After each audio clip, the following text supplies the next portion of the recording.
반갑습니다. 쉽고 재미있는 인문학의 이병철입니다. 저희가 초등학교, 중학교 때 과학 시간이 있습니다. 그 시간에 재밌는 과학을 배우지요.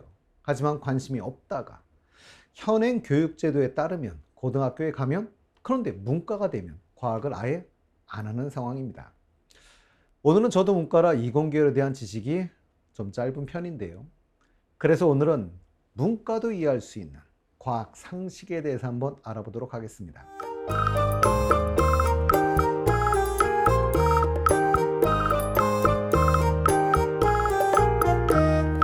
한때는 냉전의 산물로서 경쟁적으로 과학을 발전시키던 때도 있었습니다. 사실인지 모르겠습니다만 재밌는 일화가 있어 웃고 가라는 의미에서 전해드리도록 하겠습니다.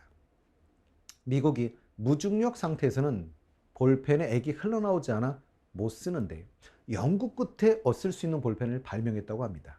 그리고 소련에, 그 당시는 소련이었죠, 자랑을 그것을 했다고 하죠.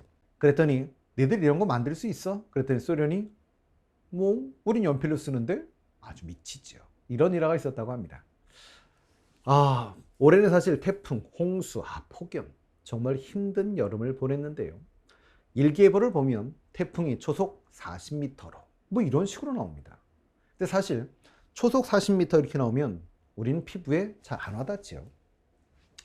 그나마 우리는 주로 차를 토대로 이해하다 보니까 시속이라는 표현이 익숙해져 있습니다.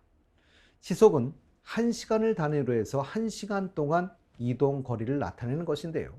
그러니 초속은 1초간 이동 거리를 나타내는 것이겠죠. 그럼 시속이 아니라 초속으로 설명하면 이해가 사실은 잘 안 되는데요. 그럼 뭐 해보면 좀 편할까요? 초속을 시속으로 고쳐보면 좀 편하겠죠.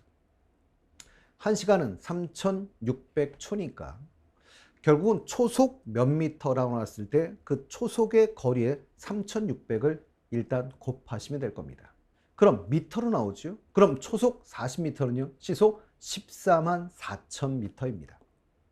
그럼 미터를 킬로미터로 고치려면 1000미터가 1km니까 시속 144km인 것이죠.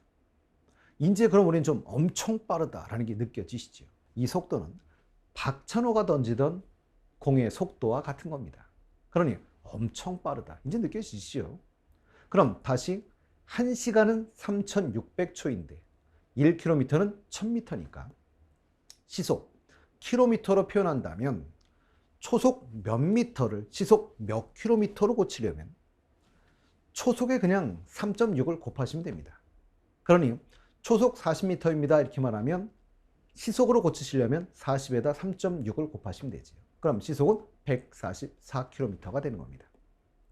그러니 초속 40m의 강풍이 옵니다 이렇게 말하면 시속 144km로 달리는 차에서 창문을 달고 달리는 것과 같겠다, 이 정도 느끼시면 되겠지. 자, 우리는 보통 생활 속에 이런 말을 씁니다. 천둥 번개라고 하는데요, 천둥은 귀로 듣는 소리고 번개는 눈으로 보는 빛이지요. 번개는 구름이 마찰을 익힐 때 발생하는 정전기라고 생각하시면 되고요. 그때 발생하는 고온으로 인해 주변 찬 공기와 부딪히면서 나는 소리가 천둥인데요. 구름 입장에서는 사실은 거의 동시에 발생하지만 우리는 번개를 본 다음에 천둥 소리를 듣게 되죠.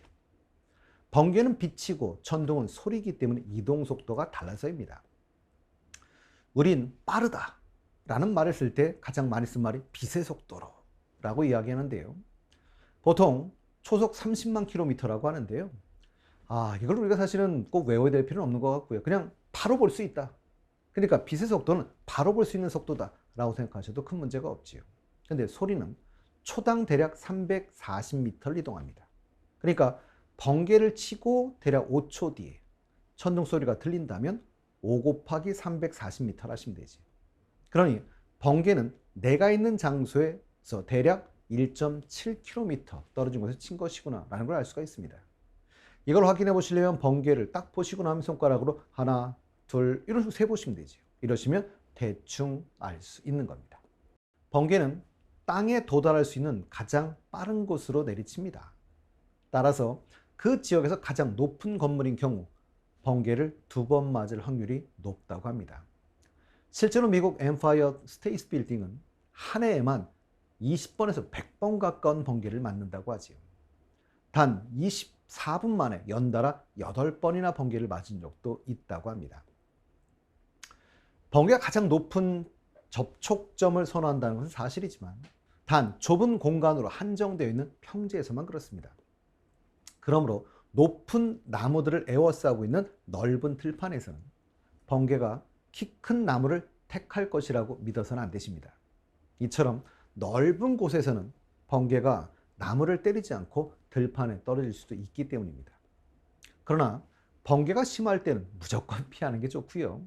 큰 나무 밑이나 금속 구조물로 된 건물은 특히 피하시는 게 좋습니다. 물은 직접적이 아니라 간접적으로 불을 끕니다.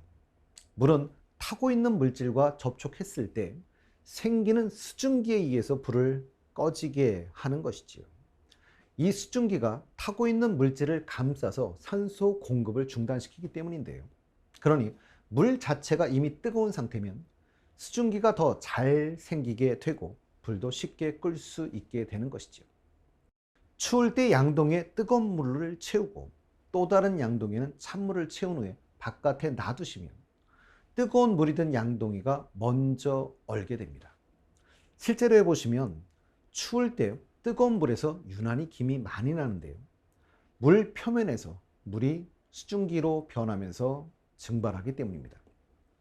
결국 뜨거운 물이 찬물보다 증발이 더 잘 일어나기 때문에 물의 양이 더 많이 줄고 온도가 빨리 내려가서 결국 뜨거운 물이 더 빨리 얼게 되는 것이지요. 이와 같은 현상은 우리 인체를 통해서도 확인할 수 있는데요. 운동을 하면 몸이 뜨거워지지요. 그럼 체온을 낮추기 위해서 땀을 흘리게 됩니다. 이때 땀이 증발하면서 우리 몸에 열을 뺏어가기 때문에 체온을 유지하게 되는 것입니다.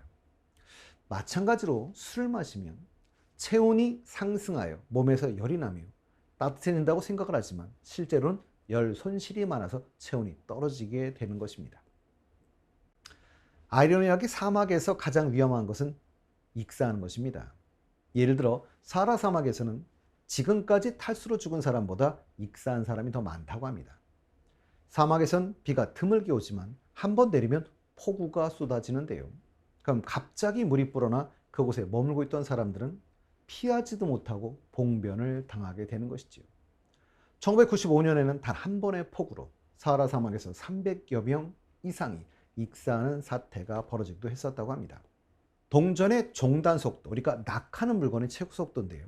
그게 빨라봤자 50km 정도밖에 되지 않는다고 하지요. 그러니 사람을 죽이기에는 부족한 수치라고 합니다. 사람이 진공에 들어가면 모든 내장기관이 밖으로 터진다라는 말이 있는데요. 이건 사실이 아니라고 합니다. 단지 산소 부족으로 인해 의식을 잃고 사망하게 된다고 하지요. 만리장성은 우주에서 보이는 유일한 인공 축조물인 걸로 알려져 있는데요. 2003년 중국의 첫 우주인인 양리웨이가 지구에 돌아와 우주에서 장성이 보이지 않았다라고 말하면서 이게 사실이 아닌 걸로 드러났습니다. 오늘은 재미있는 과학 상식에 대해서 한번 이야기해 봤는데요. 다음 시간엔 동물에 관한 상식들을 한번 이야기해 보도록 하겠습니다.